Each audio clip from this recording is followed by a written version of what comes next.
Bem, se eu tenho dito, se isso aqui é verdade, nós estamos no ar. Né? Está escrito aqui, você está no ar. Né? Nós não temos exatamente aquela luzinha vermelha em cima da câmera como nos estúdios de televisão. Mas aqui o ambiente é esse, né? É de web, é de internet. Estamos no ar e hoje estamos colocando no ar um produto novo aqui. Estamos colocando a coluna Vox Mundi no ar. E já vou apresentar para vocês vamos dizer, o dono desta coluna. Está aí, já era um entrevistado nosso, estou colocando no ar agora, o Arlindo Falco Júnior. É um engenheiro, para quem não sabe, o Arlindo Falco Júnior é engenheiro formado pela USP, pós-graduado pela Universidade Federal do Rio de Janeiro, teve destacado trabalho recente agora na engenharia naval, é um importante analista e observador da cena política, econômica e social do Brasil e do mundo, é consultor e um bom influenciador nesses temas e na sua própria área profissional da engenharia. O Falco é um velho conhecido de muitos anos, de muitas décadas até, e trago ele agora para cá nesta coluna que nós vamos tentar ser o mais periódico possível.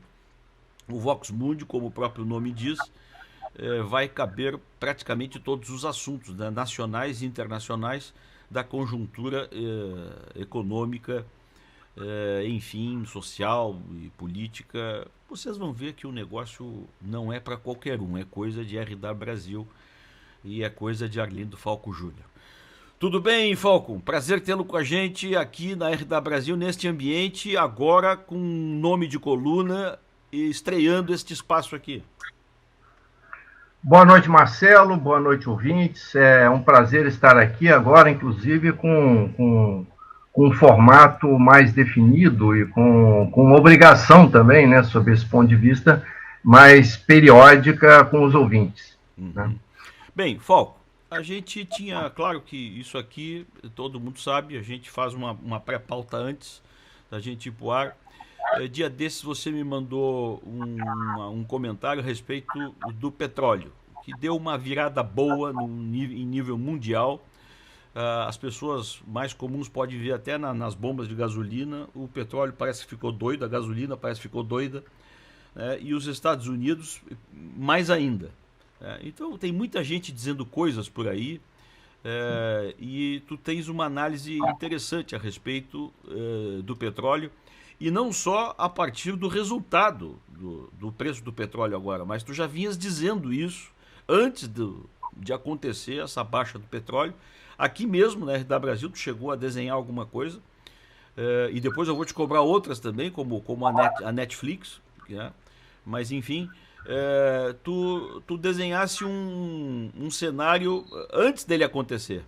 Como é que é essa tese, essa história do petróleo que está baixando? Os americanos estão assustados com essa ideia, desses estoques desse jeito, e como é que isso acaba chegando na bomba de gasolina? Bom, o fato, vamos ao fato.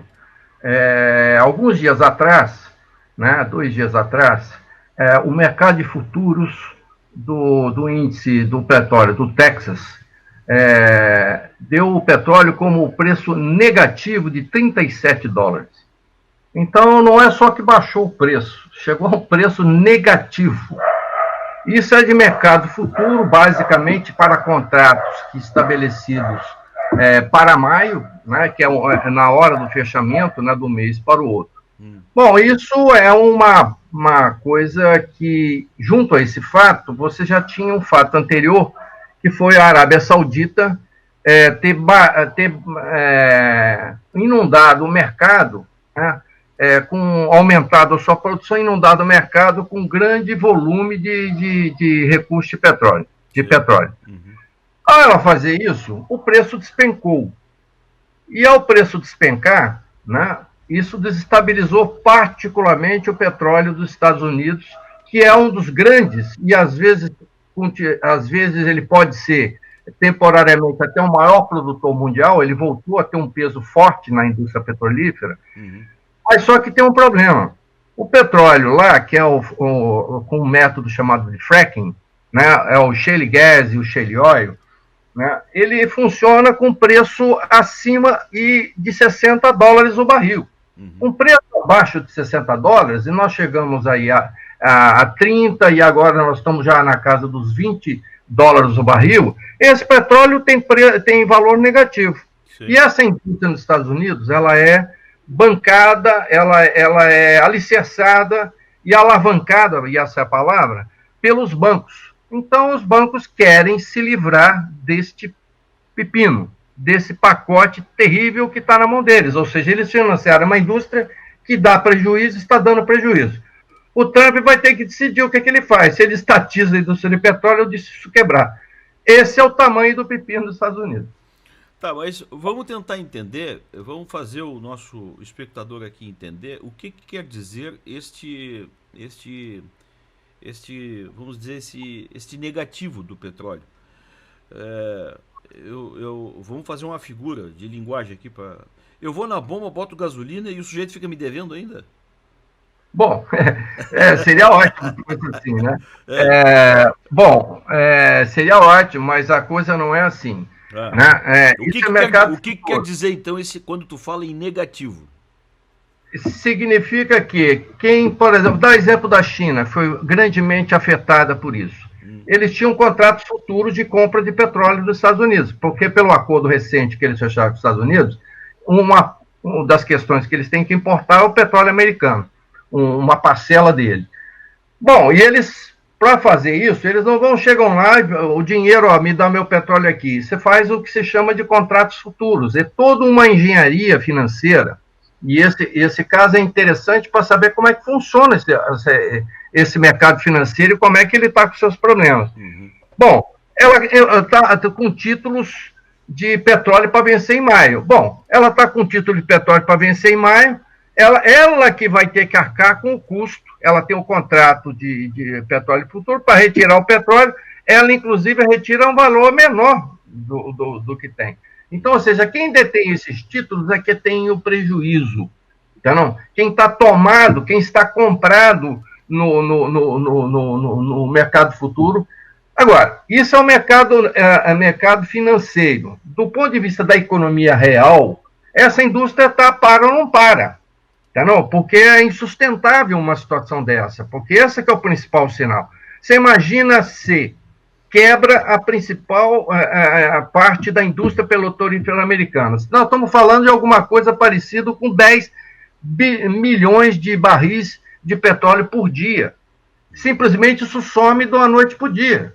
É disso também que se trata. Tem um aspecto financeiro. Agora, não vai ser para o usuário, aquele que vai no posto de gasolina abastecer, que vai ter lucro para isso. Muito menos a Petrobras aqui, que tem outros problemas.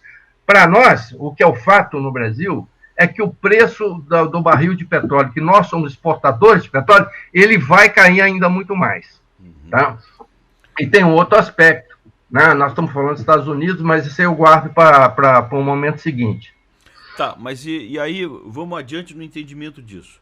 Nós fornecemos o petróleo, que é a commodity. Os americanos e outros transformam isso em produtos, em gasolina, em plástico, em coisas do gênero. E aí eles agregam esse valor. Quem perde? Todo mundo ou só quem tem a commodity como nós? Bom, a perda, nesse caso, é principalmente por quem tem o produto. Você tem, Marcelo, com a crise do coronavírus, a queda da demanda do mercado mundial foi de 20 milhões de barris por dia. Né? Então, você teve uma queda de 20 milhões de barris por dia. A OPEP se uniu recentemente e fez um corte na produção de 10 milhões de barris por dia, que não cobre isso que foi perdido ali. Então, você tem uma crise de superprodução. Agora, onde é que está na conta da OPEP e da Rússia os outros 10 milhões dos 20 milhões de barris que caíram na demanda? É o petróleo do Texas, é o petróleo do shale gas, shale oil americano. Tá, não? Então, essa é que é a sinuca de bico. Você tem uma oferta maior de produto, que a demanda ela caiu brutalmente, são 20 milhões de barris. Entendi. Isso é 5 vezes o que nós produzimos no Brasil. Uhum. Tá, mas para entender também, isso, vamos um pouquinho lá atrás para dizer para quem está nos assistindo o porquê que caiu o preço. Caiu o preço porque caiu o consumo. Caiu o consumo.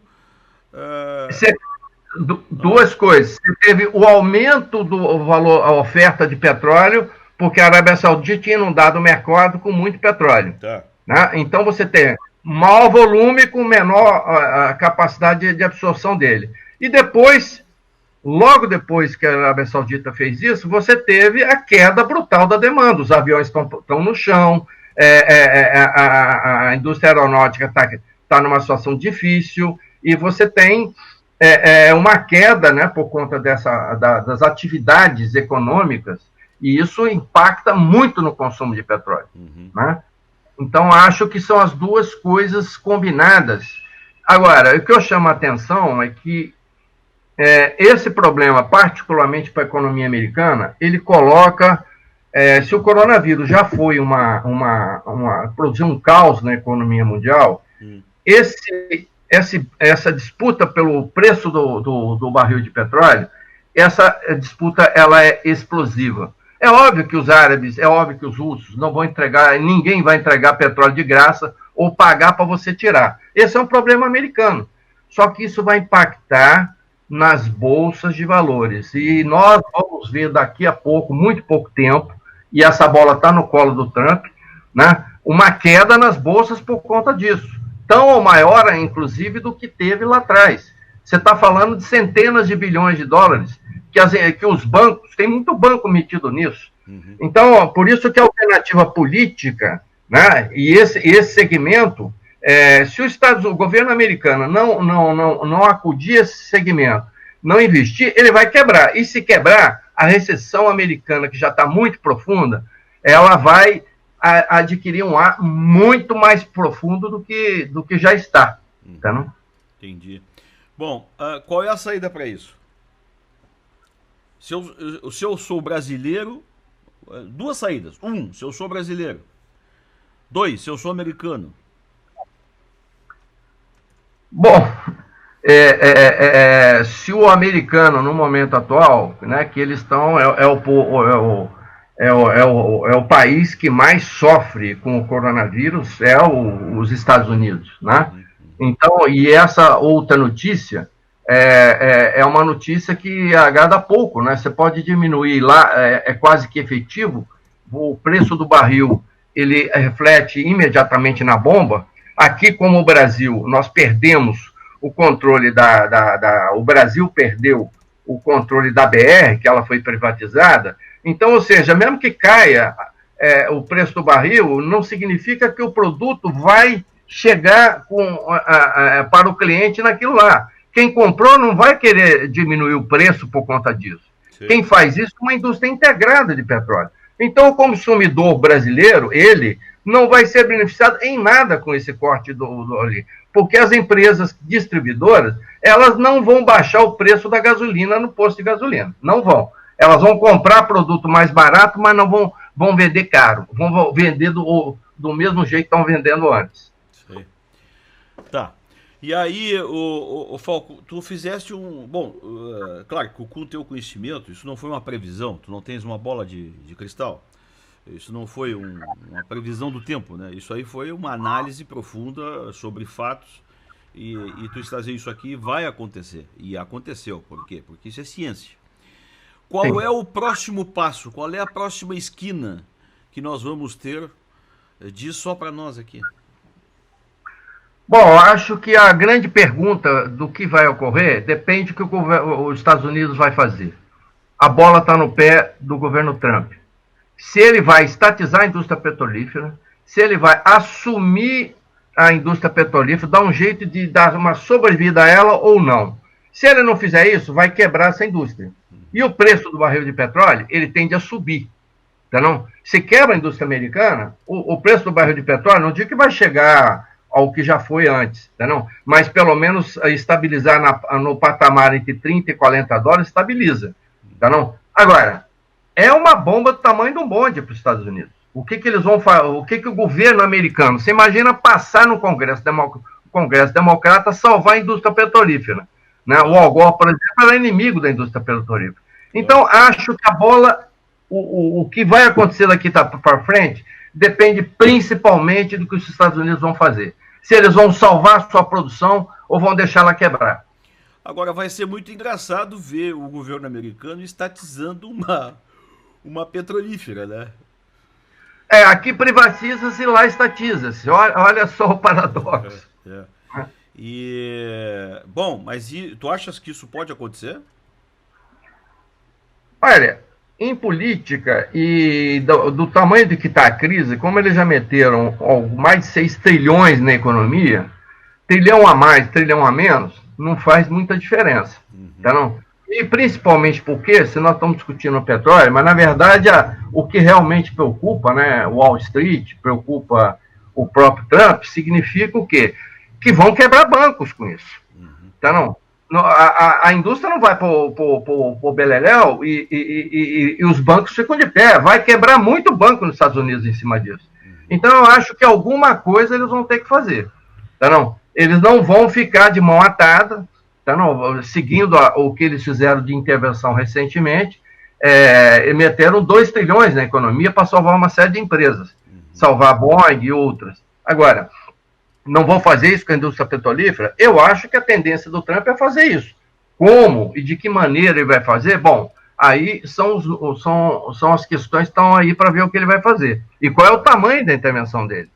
Tá, não? Ele pode, por exemplo, que os Estados Unidos têm uma política de estoques reguladores. Eles compram e mantêm um estoque estratégico de petróleo. Eles podem simplesmente comprar esse estoque, tá, não? Todinho, tá, não? Por um preço acima do preço de mercado. Eles podem fazer isso. Tá? Se estão fazendo isso com ações, por que não vão fazer isso com um bem físico? Então, ou seja, tem uma série de medidas que o governo americano vai fazer. Agora, é uma conta pesada. Né? Você está falando de 10 milhões por dia, é só 10 milhões. Você põe isso a um preço de $20, ou 20 não, porque 20 aquela indústria não respira com 20, é acima de 60. Você põe $60, 10 milhões, são 600 milhões de dólares por dia. Tá, não? É muito dinheiro. Tá, a gente já está meio que indo para a reta final do nosso quadro aqui hoje. O que vai sobrar para nós, hein, Falco? O que vai ter de reflexo aqui no Brasil com este governo enfraquecido que nós temos aí? Acho que isso vai afetar fundamentalmente a nossa balança de pagamentos, né?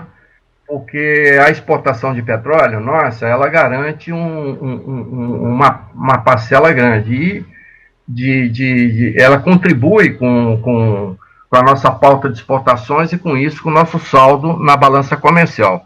Evidentemente, com a queda no preço do barril, as margens, né, para o governo atuar, elas vão ficar cada vez mais estreitas. Né? Você teve, junto com isso, uma queda de arrecadação brutal, os estados e municípios, com essa situação do coronavírus.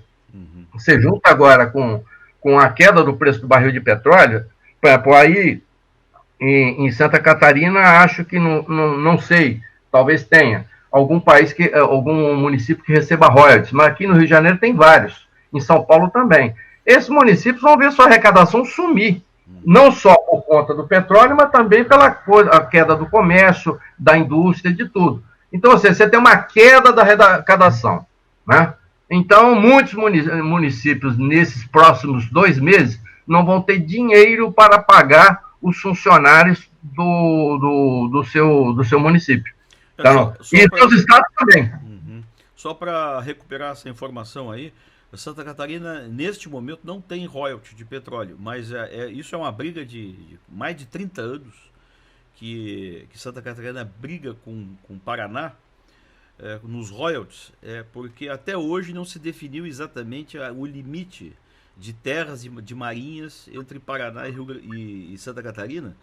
E isso virou uma briga, as procuradorias gerais dos 2 estados brigam, isso está no Supremo. é uma lambança danada. Eu acompanhei isso um pouco. Há 3, 4 procuradores aqui de Santa Catarina que se debruçam sobre essa matéria há mais de 30 anos. E não se sabe. E dia desses até, eu tenho um grande amigo que é advogado, ele é um homem especialista em direito notarial, e ele fala exatamente dessas terras de marinha, né? Ele morava recentemente em São Francisco do Sul, que fica um pouco ali no limite, né? É a praia de Joinville, né? Lá em cima, no norte. E ele é um estudioso de terras de marinha. Ele próprio diz o seguinte, que o governo brasileiro, ele não tem como provar que é dono de terras de marinha, porque não tem papel.